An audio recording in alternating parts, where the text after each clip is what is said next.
What's up, Tailgaters? My name is Tailgate Nate. Welcome back to my channel. We're kicking off another week of schedule preview and predictions here. And today we're going to be doing the Nebraska Cornhuskers. Hey, if you guys are a Nebraska fan and you do enjoy this video, hey, please leave a like down below. You can also hit the subscribe button. It helps me out a lot. The channel is only continuing to grow. Want to try to get to 300 before the start of the season. That'd be pretty awesome. Again, not necessary, but would be pretty cool. Do anything you can to support the channel. You can even leave a comment down below telling me your thoughts on the Cornhuskers, what you think they're going to do in 2021. But hey, just be mindful of what you say. Try to be nice to everyone. Can we? Come on, we can be nice to people. All right, let's dive in. I believe this is the 36th team that I am doing. It's the Nebraska Cornhuskers. Now, I may be an Ohio State fan, as you can clearly tell. Sorry, this is an really old jersey. But I live in Nebraska, and I've been hearing for so many years that, Nebraska's finally going to do it. They're finally going to make a bowl game. And then that never worked out with Riley. And then when they brought in Scott Frost, everyone's like, oh, whew, sigh of relief. Frost warning that it's going to happen, and it hasn't happened yet. In my opinion, this is the best team that Scott Frost has had at Nebraska. And I think you're going to see that evident once we look at players here. You know what? Let's look at players that are leaving. All right. Some big losers to the transfer portal, in my opinion, for Nebraska. So you got Luke Mccaffrey and Wandel Robinson both transferring out. Luke McCaffrey, if you're a fan of the NFL, you might have heard of a guy named Taysom Hill. In fact, you probably should have. Was the backup quarterback to Drew Brees when he was in New Orleans. That's kind of the style that Luke McCaffrey was used in. Wasn't really used that much as a passer. Was kind of used as a option quarterback. Was kind of thrown in there as like, hey, go run the ball. He was used as that type of guy.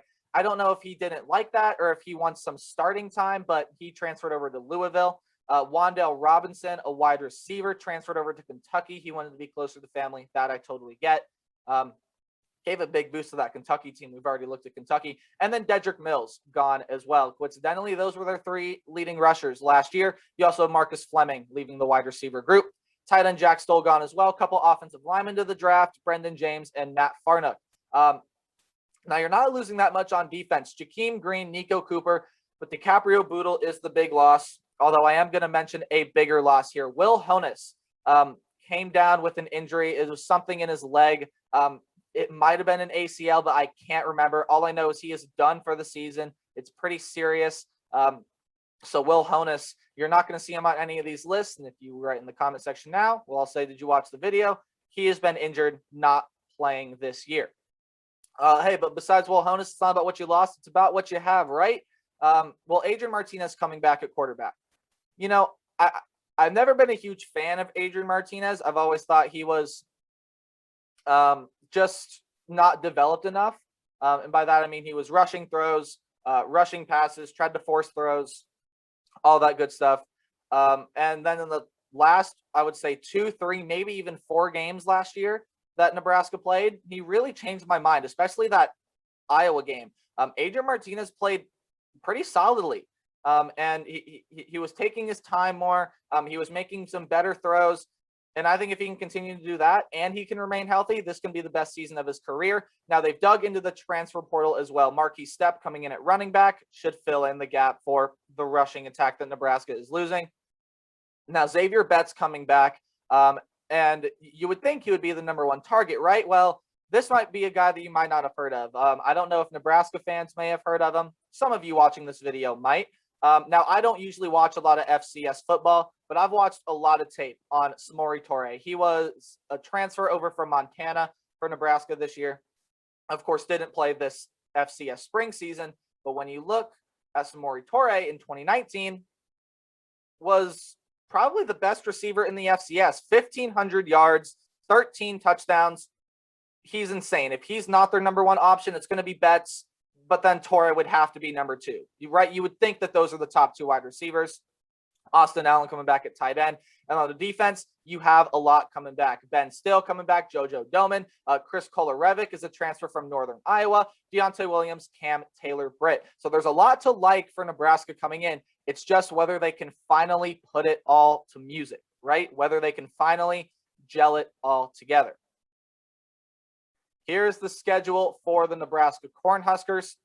Last year, they were 3-5. Of course, it was an only Big Ten season. Don't really know if people expected them to make a bowl game much with the weird, awkward schedule. 5th in the Big Ten West, did not play in a bowl game. You guys know how this works, talking about some games more than others because they are more interesting matchups to me. If the date gets highlighted in green, it's a win. If it gets highlighted in red, it is a loss. So without further ado, talking about Nebraska in 2021, they're one of the few teams that play in week 0, and they get a game here against the Illinois Fighting Illini. The game originally scheduled to play in Dublin, but because of COVID concerns and Europe still is having trouble with the disease, that game has been moved to Champaign. Now, I did my Big Ten preseason power rankings yesterday, and for Illinois, I put them at 13th because there's a lot to figure out at Illinois, right? But with Brett Bielema coming in at head coach, you know they're going to play a smash mouth style of football because that's what Brett Bielema has played. And, well, it works out. If you go back and watch that video, finish watching this one first, but if you go back and watch that Big Ten preseason power rankings, you'll see that Illinois ran the football a lot more than they threw it. That's because they have some good rushers, Epstein, Brown, some other guys back there as well. Don't throw the ball as much. And while I think that needs to get better, I think the run game can be really good for Illinois this year. And I said that Illinois can surprise a lot of people this year if they reach their full potential. However, with that being said, I think it's going to be a little hard for Illinois to get off the ground this first game. I think it's going to be hard for Nebraska to get off the first game here. This is going to be a telltale game for both teams. Whichever side wins, probably going to have the more successful season. I do have the Cornhuskers winning that one. I think in the end, the defense, especially for Nebraska, is just going to be too good and stop the Fighting Illini. Should get an easy win against Fordham. You know, they were originally scheduled to play like southeastern Louisiana on November 13th, and I don't know what happened to that. So they scheduled Fordham on the 4th, and, well, they should get a win either way. A game against Buffalo. I think Buffalo is being a tiny bit overlooked. Do I think they're going to win the Mid-American this year? No. Do I think they can be close? Maybe. We'll see. Jarrett Patterson is gone, but Kevin Marks is a really good running back. Really good running back as well. I wouldn't be surprised if he was top 25, maybe even top 15 at the end of the season in total rushing yards. However, with that being said, it's going to be the Kevin Marks show, just like it was the Jarrett Patterson show. And I don't know that the rest of the offense and the rest of the defense is going to be dominant enough to stop the Cornhuskers, especially in a tough place to play like Lincoln. I'm giving the win here to the Nebraska Cornhuskers. Then a road game against the Oklahoma Sooners. We're going to put red up on the screen, but I am going to talk about this game. I'm really excited to watch this game. Now, you might say, well, it's not even going to be that good of a game. No, I'm just excited to watch a Big 12 rivalry. Now, the last time this happened, I think when I was 8. But legitimately, I think the last time these two teams played, I was 8 years old. I am 10 years older now. I don't think it's going to be a particularly close game to watch. However, I think it's a telltale game for the Nebraska Cornhuskers. If Nebraska can keep this game close, and by close, I mean if they can beat the spread, which I'm going to guess would be around, 20, 25-point favorite for Oklahoma. It might be that ridiculous. Oklahoma's looked really good in the spring and summer. If Nebraska can beat the spread, and Nebraska can get beat by, let's say it's a 17-point win for Oklahoma. Oklahoma gets the win in the win column, sure, but I think Nebraska, that's a huge mental win. I think it's going to be a telltale game for the Cornhuskers. If they can keep this one close and they can battle with Oklahoma for a little bit, I think people should start talking about this Cornhusker team. Obviously, I don't think they're going to win the game. I just like Oklahoma too much. When you look at what Oklahoma's done this year, Spencer Rattler looks like one of, if not the best quarterback in the nation. Of course, he's my number 2 behind Sam Howell. We got Brooks coming back at running back, some guys coming in wide receiver, guys coming back. The defense is probably going to be the best in the Big 12 this year, might even be one of the best in the nation if they can play up to it. I just like Oklahoma too much to let them lose the game, but watch out for Nebraska to be able to keep it close. I think if they can, then it's going to be a sign of good things to come for the Cornhuskers. Well, speaking of good things to come, Husker fans, I got bad news in your next game against the Michigan State Spartans. I think you're going to drop that one. I think there's going to be a little bit of a lull over. And while I'm not high on Michigan State, that was evident, again, by my Big Ten power rankings yesterday, had him at 12th. It's the quarterback play for Michigan State, right? Anthony Russo coming in at quarterback over from Temple. Don't even know if he'll start, and even then, he's not going to solve all their problems right out the gate. He's just not that. He's not that type of quarterback. He's a solid quarterback, not a good or great quarterback, in my opinion. And the defense this year should be pretty solid for Michigan State. But when you look at Mel Tucker, hasn't really proven himself anywhere. And until Michigan State can stop turning the football over, I'm not really going to be super high on them. Now, I know that points in all directions in Nebraska winning the game, but it's the home field advantage. Home field advantage is going to play a huge part in this year's season. Fans are going to be back in the stands. They're going to be loud, on their feet. I think Michigan State wins this game. Then a game against Northwestern. They come back home. Nebraska historically has struggled with Northwestern, and I don't know if it's just they don't like coaching against Pat Fitzgerald or what. But historically, even when Northwestern was bad, like take a look at 2019, Nebraska still struggled with them. It was a game that Nebraska should have won. I don't know. I can't remember if they won in 2019, but definitely did not win last year. For Northwestern, look, they have one of the worst returning production marks in the country. And even though I have them at 8-4, if you remember from my Northwestern video, if you've watched that one, I did have the Cornhuskers beating them. I think the Cornhuskers finally get over the small Northwestern hump. And there you go. Nebraska improves to 4-2. Home game against Michigan. So now we're into the second half of the season, and this is where things are really going to get interesting for Nebraska. You got a game against Michigan. I think it's going to be an entertaining game to watch. The game is in Lincoln, and I think Nebraska is going to keep this close than a lot of people seem to think at first glance. When you take a look at first glance, it's the Michigan name brand, right? Everyone's going to say, oh, Michigan should win the game. Now, I've seen predictions where Michigan is 9-3. I've seen predictions where Michigan is 5-7. They're going to be coaching the save Jim Harbaugh this year. And this is a game right before Michigan's toughest stretch. But I think the Wolverines barely edge it out. I think their offense is going to do just enough against this Nebraska defense. And then a road game against Minnesota. You know, Minnesota's being overlooked this year for how bad they were last year. I think people forget what they did in 2019 because it's being overshadowed by the bad season they had last year. Tanner Morgan is coming back at quarterback. And you got Mo Ibrahim coming back at running back. He is my pick to be the leading rusher in America once the 2021 season is all said and done, again, providing no injuries occur. And then when you take a look all around at Minnesota, I mean, they're a solid team. The defense was young last year, and it was a defense I harped on a lot as I covered only the Big Ten last year.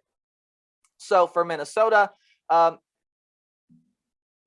think they're going to be competitive. I don't think they're going to have a 2019-like season. But I do think home field advantage here is enough to beat the Nebraska Cornhuskers. And then it is a bye week. So Nebraska, of course, gets 2 bye weeks because they play in week 0. And there's really no excuse why they shouldn't beat Purdue. I mean, Purdue's still trying to figure out who their quarterback is. I don't think Purdue's going to gel all that well next year. Nebraska's also kind of struggled with Purdue. I think there's no excuse why Nebraska lose this one. There's no reason to be looking ahead to Ohio State. You get them at home. Well, speaking of the Ohio State game, I do have that as a loss. Ohio State could be one of the most potent offenses in the nation, definitely the best group of wide receivers in the nation, and a defense that I think is getting overlooked a little bit. They could have one of the best defensive lines in the nation. Now, the secondary might still be a little shaky, but last year they tried playing Sean Wade at a new position. That didn't really work out. So I think this defense, especially in the secondary, is going to be more experienced. It's the linebacking position for Ohio State, right? That's where the inexperience comes in. I think Nebraska can exploit the defense a little bit. They can keep this one closer than people expect. But I do not believe that Nebraska is going to be able to beat Ohio State. And then that's their second bye week. Before finishing off with 2 Big Ten West teams, and what my opinion are the 2 best teams in the Big Ten West. You have Wisconsin and Iowa. Road game against Wisconsin. I don't see Nebraska winning that one. The game in Camp Randall, a lot of people are high on Wisconsin. I've seen so many predictions where they go 12-0. I'm not believing that kind of hype because I think Graham Mertz has to get better. If Graham Mertz can get better, we know this defense is going to be solid. And I think if I think if Graham Mertz can get better and if the offense really starts to flow, Wisconsin could be a really solid team, a really, really good team and compete for the playoff spot. I do not think Nebraska's winning the game. And then a home game against Iowa. So the Black Friday game against Iowa. I'm going to upset some Hawkeye fans here, but I think I already did that in my Iowa preview predictions. I have the Hawkeyes at 8-4. I'm kind of unsure about the Hawkeyes this year. They have Tyler Goodson coming back. He was an honorable mention in my top 10 running back video. For Iowa, Iowa's a hard team to figure out for me. So Spencer Petras is still developing, but they're losing a lot on the offensive and defensive lines. A place where I think Nebraska is going to be really good this year. Maybe not the offensive line as much, but the defensive line, especially in the defensive front seven, I think Nebraska is going to be pretty good. I think they're going to be able to cause some problems. And when you look at how they played Iowa last year, which is already a really solid Iowa team, I think this Nebraska team is better. I think they're going to get the win against their rivals to the east. With that, I do have Nebraska making the bowl game. I have them going 6-6, doing just enough, winning that final game against Iowa. In my opinion, you have to win 2 games in your final. You have to win at least, I would say, 2, if not 3 games in your final 6, because the back half of your schedule is brutal. Michigan, Minnesota, you should beat Purdue, Ohio State, Wisconsin, and Iowa. 5 out of 6 of those teams, in my opinion, are just a lot or a little bit better than you. The first half of the schedule may have Oklahoma, and it may look daunting, but that second half of the schedule is really going to define Nebraska for the season to come. In my opinion, they have to win 1 game besides Purdue out of the 5 on the second half of their schedule to make a bowl game. That's going to do it for my Nebraska preview and prediction for the 2021 college football season. If you are a Nebraska fan or you did enjoy the video, please leave a like. And if you find yourself coming back, this is the 2nd, 3rd, 4th video of mine you've watched, hit the subscribe button down below. Or again, if you just enjoyed this video, show support for the channel, like, comment, subscribe. And hey, tomorrow we're going to be looking at the Missouri Tigers. Remember to play hard, but tailgate harder. Tomorrow is Missouri. Goodbye.